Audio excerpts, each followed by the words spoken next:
vibeBooks presents Anne of Green Gables by Lucy Maud Montgomery. Chapter 3. Marilla Cuthbert is surprised. Marilla came briskly forward as Matthew opened the door, but when her eyes fell on the odd little figure in the stiff, ugly dress, with the long braids of red hair and the eager, luminous eyes, she stopped short in amazement. "Matthew Cuthbert! Who's that?" she ejaculated. "Where is the boy?" "There wasn't any boy," said Matthew wretchedly. "There was only her."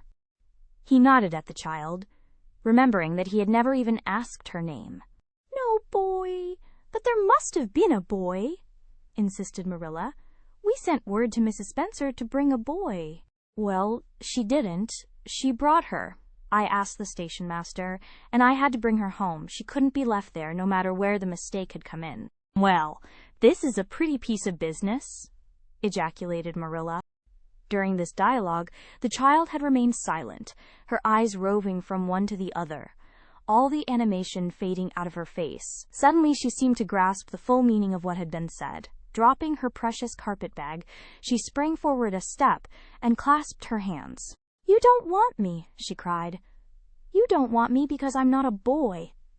I might have expected it.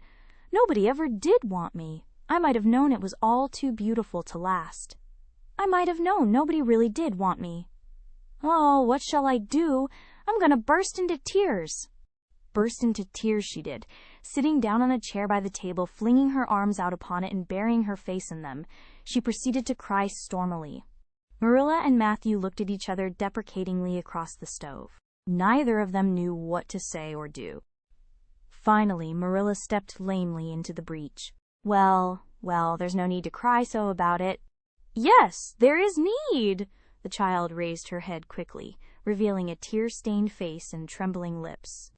"You would cry, too, if you were an orphan, and had come to a place you thought was going to be home, and found that they didn't want you because you weren't a boy. Oh, this is the most tragical thing that ever happened to me." Something like a reluctant smile, rather rusty from long disuse, mellowed Marilla's grim expression. "Well, don't cry any more. We're not going to turn you out of doors tonight. You'll have to stay here until we investigate this affair. What's your name?" The child hesitated for a moment. "Will you please call me Cordelia?" she said eagerly. "Call you Cordelia? Is that your name?" "No, it's not exactly my name, but I would love to be called Cordelia.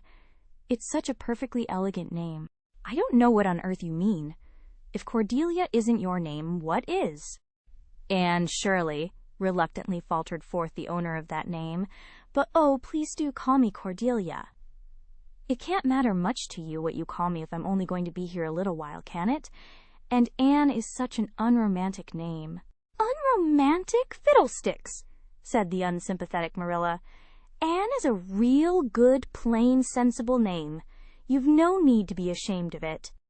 "Oh, I'm not ashamed of it," explained Anne. "Only I like Cordelia better. I've always imagined that my name was Cordelia. At least, I always have of late years. When I was young, I used to imagine it was Geraldine, but I like Cordelia better now. But if you call me Anne, please call me Anne, spelled with an E." "What difference does it make how it's spelled?" asked Marilla with another rusty smile as she picked up the teapot. "Oh, it makes such a difference. It looks so much nicer. When you hear a name pronounced, can't you always see it in your mind, just as if it was printed out? I can.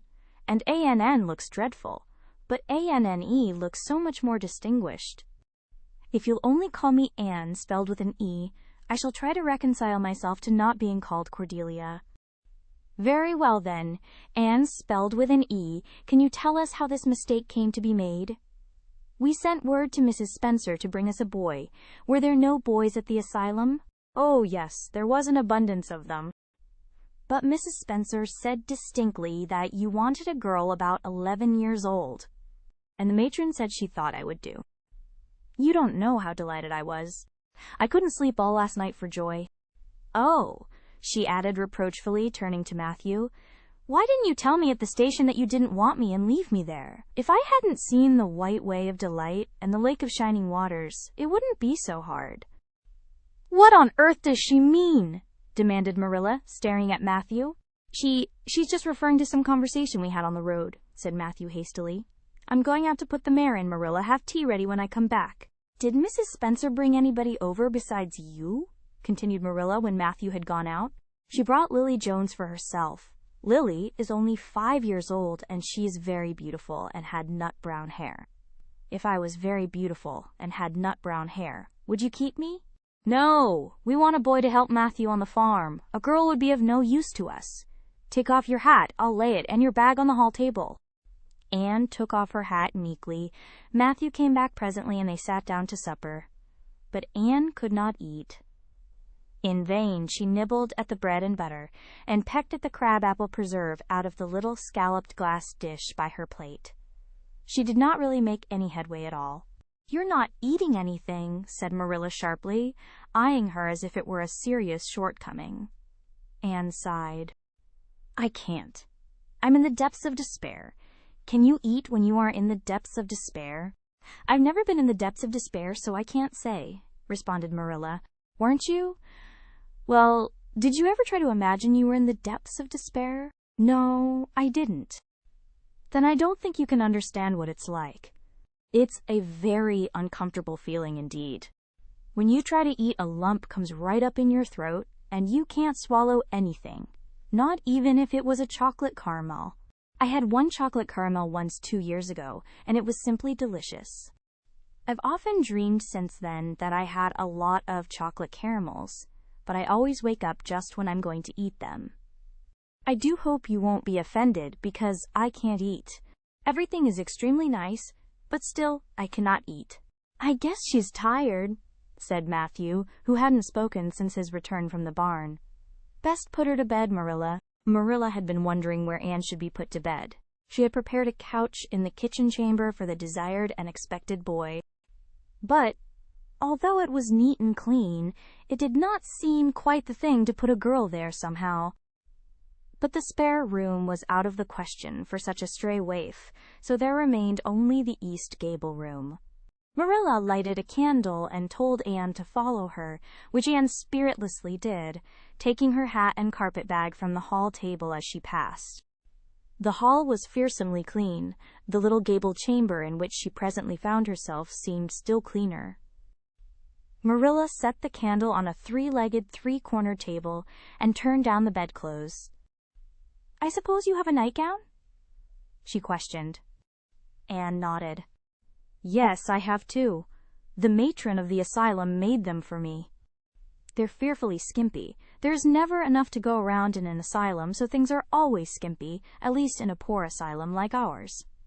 I hate skimpy night dresses, but one can dream just as well in them as in lovely trailing ones, with frills around the neck. That's one consolation. Well, undress as quick as you can and go to bed. I'll come back in a few minutes for the candle. I daren't trust you to put it out yourself. You'd likely set the place on fire." When Marilla had gone, Anne looked around her wistfully. The whitewashed walls were so painfully bare and staring that she thought they must ache over their own bareness. The floor was bare, too, except for a round braided mat in the middle, such as Anne had never seen before. In one corner was the bed, a high, old-fashioned one, with 4 dark, low-turned posts. In the other corner was the aforesaid 3-cornered table, adorned with a fat, red velvet pincushion, hard enough to turn the point of the most adventurous pin. Above it hung a little 6-by-8 mirror. Midway between table and bed was the window, with an icy white muslin frill over it, and opposite it was the washstand. The whole apartment was of a rigidity not to be described in words, but which sent a shiver to the very marrow of Anne's bones. With a sob she hastily discarded her garments, put on the skimpy nightgown, and sprang into bed, where she burrowed face downward into the pillow and pulled the clothes over her head. When Marilla came up for the light, various skimpy articles of raiment scattered most untidily over the floor, and a certain tempestuous appearance of the bed were the only indications of any presence save her own. She deliberately picked up Anne's clothes, placed them neatly on a prim yellow chair, and then, taking up the candle, went over to the bed. "Good night," she said, a little awkwardly but not unkindly. Anne's white face and big eyes appeared over the bedclothes with a startling suddenness. "How can you call it a good night when you know it must be the very worst night I've ever had?" she said reproachfully. Then she dived down into invisibility again. Marilla went slowly down to the kitchen and proceeded to wash the supper dishes. Matthew was smoking, a sure sign of perturbation of mind. He seldom smoked, for Marilla set her face against it as a filthy habit. But at certain times and seasons he felt driven to it, and then Marilla winked at the practice, realizing that a mere man must have some vent for his emotions. "Well, this is a pretty kettle of fish," she said wrathfully. "This is what comes of sending word instead of going ourselves. Richard Spencer's folks have twisted that message somehow. One of us will have to drive over and see Mrs. Spencer tomorrow, that's certain. This girl will have to be sent back to the asylum." "Yes, I suppose so," said Matthew reluctantly. "You suppose so. Don't you know it?" "Well now, she's a real nice little thing, Marilla. It's kind of a pity to send her back when she's so set on staying here." "Matthew Cuthbert? You don't mean to say you think we ought to keep her?" Marilla's astonishment could not have been greater if Matthew had expressed a predilection for standing on his head. "Well now, no, I suppose not. Not exactly," stammered Matthew, uncomfortably driven into a corner for his precise meaning. "I suppose we could hardly be expected to keep her." "I should say not. What good would she be to us?" "We might be some good to her," said Matthew suddenly and unexpectedly. "Matthew Cuthbert, I believe that child has bewitched you. I can see as plain that you want to keep her." "Well now, she's a real interesting little thing," persisted Matthew. "You should have heard her talk coming from the station." "Oh, she can talk fast enough. I saw that at once. It's nothing in her favor either. I don't like children who have so much to say. I don't want an orphan girl, and if I did, she isn't the style I'd pick out. There's something I don't understand about her. No, she's got to be dispatched straightway back to where she came from." "I could hire a French boy to help me," said Matthew, "and she'd be company for you." "I'm not suffering for company," said Marilla shortly, "and I'm not going to keep her." "Well now, it's just as you say, of course, Marilla," said Matthew, rising and putting his pipe away. "I'm going to bed." To bed went Matthew, and to bed, when she had put her dishes away, went Marilla, frowning most resolutely. And upstairs, in the east gable, a lonely, heart-hungry, friendless child cried herself to sleep. Thank you for tuning in to vibeBooks. We hope you enjoyed this journey. Please consider liking, commenting, and subscribing to our channel. Check out our playlist or explore vibeBooks for more classic stories. Until next time, happy listening.